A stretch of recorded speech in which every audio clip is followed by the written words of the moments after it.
The beginning of the 20th century was a time of great upheaval in Europe. All the old certainties of empire and social order were falling away, nowhere more so than in Vienna. There, a group of artists and thinkers, Schiller, Freud, Kokoschka, Kafka, and in music, Arnold Schoenberg, gave free rein to their inner turbulent feelings in the movement we now call Expressionism. In the early years of the new century, Schoenberg moved away from tonality, the system that had organized harmony in music for centuries. To explain tonality, we need to have a little music theory lesson. Tonality is goal-orientated. It means that music has a gravitational pull towards the home key. And this pull affects how we hear any given moment, because the present always has a relationship to the bigger picture, defined by tonality. But in an age of alienation and existential anxiety, Schoenberg wanted to write music that expressed only the moment and his feeling in that moment. He didn't want to develop the harmony, rhythm, and tonality of the past, as previous generations of modernists had, so much as break with them completely. He even felt that he had a moral obligation to do so. Schoenberg wrote the 5 pieces for orchestra in 1909, and they were first performed in England in 1912. This is the ultimate music about the present. It's written in a style that tries to capture the fullness of the moment. The first piece, Premonitions, creates that uneasy sense we all sometimes have when something, perhaps unfortunate, is about to happen.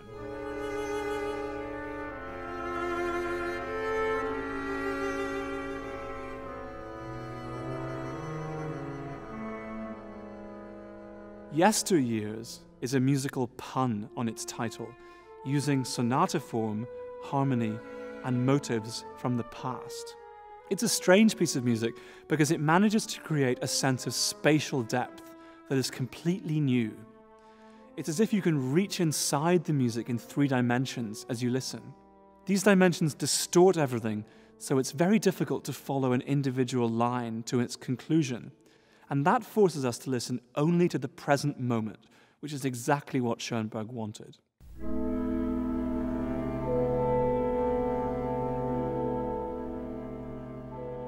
The third movement, Farben, or colors, features one 5-note chord that alters slowly, 1 note at a time. The colors refer to the orchestration, which also changes gradually, throwing the same chord into different light. There's a sense of stillness and peace, but the lack of a melody also creates a sense of emptiness.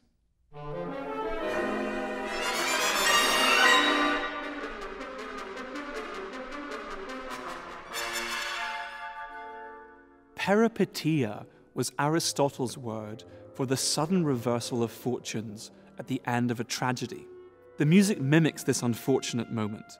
There is no development, and all energy is suddenly dispelled.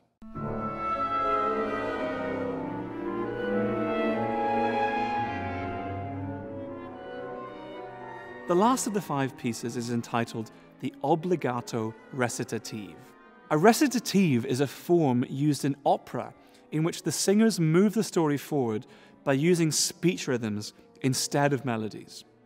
This title appears to contradict what happens in the music. Richard Hoffman writes, "A single melodic line runs uninterruptedly from beginning to end." Now, if this were a recitative, it wouldn't have a melodic line. Hoffman again, "The recitative is passed through the entire orchestra as a strand of seamless fragments." The music has a Ländler-like quality, an Austrian folk dance, resulting in a lyrical, bucolic mood, and perhaps a touch of bittersweet resignation, so characteristic of the Austrian psyche. The apocalypse with a happy ending.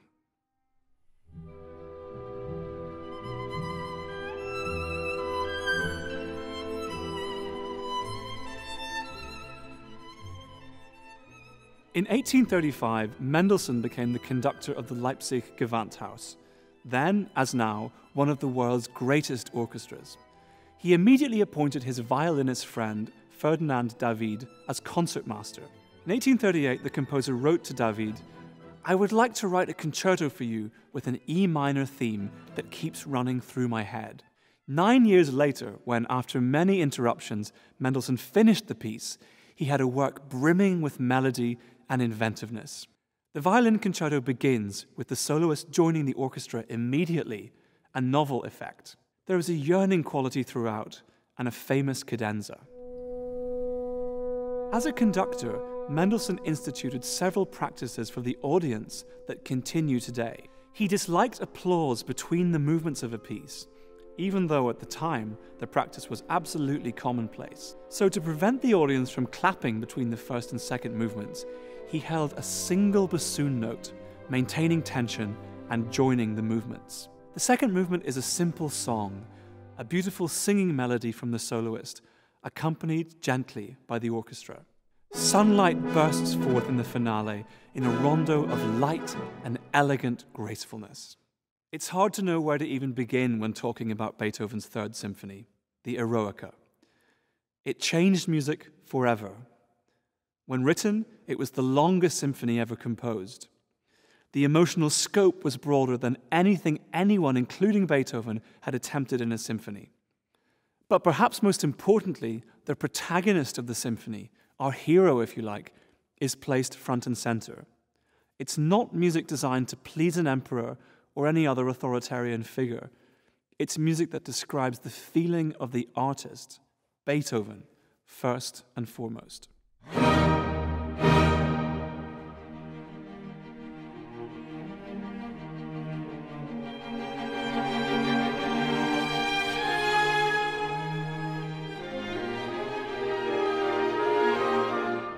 The first movement begins with two unforgettable chords.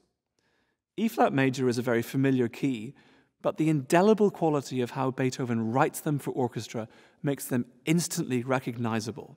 There follows one of the greatest movements in symphonic music, one that seems to contain all of life.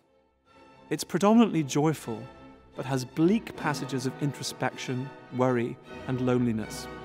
Its most powerful moment occurs towards the middle, in which Beethoven ratchets up the tension in ever more dissonant repetitions of a melodic fragment. Finally, we land on an excruciatingly dissonant and painful chord, a moment of personal crisis for our hero, before the music wanders into the depths of solitude.